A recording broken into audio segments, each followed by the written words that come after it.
చందమామ ఎంతో స్వచ్ఛంగా, శుద్ధంగా, ఎంతో అందంగా ఉంటుంది. కానీ మీరు అదే చందమామని తదేకంగా చూసినట్టయితే దానిలో కూడా మీకు మచ్చలు కనిపిస్తాయి. ఇక ఈ మచ్చలున్న కారణంగా ఎప్పుడైనా ఈ చందమామ ప్రాముఖ్యత తగ్గిందా? తగ్గలేదు.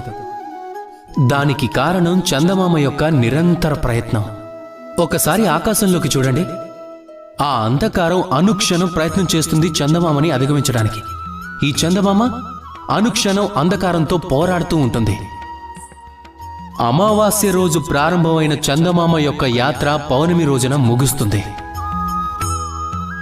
అందువల్లే ఈ చందమామకు పూజలు జరుగుతాయి. అందుకే ఈ చందమామకి ప్రాముఖ్యత ఇవ్వబడుతుంది.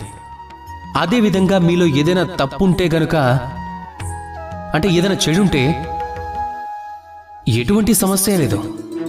దాన్ని అధిగమించడం కోసం ప్రయత్నం చేయండి.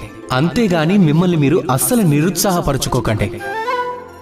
అది చాలా తప్పు.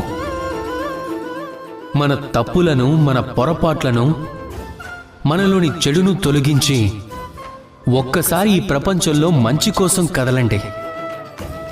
అప్పుడు మీరే చూస్తారు మీలోని అంతర్గత వెలుగుని. అది ఎంతో ప్రకాశవంతంగా ఉంటుంది. రాధా కృష్ణ.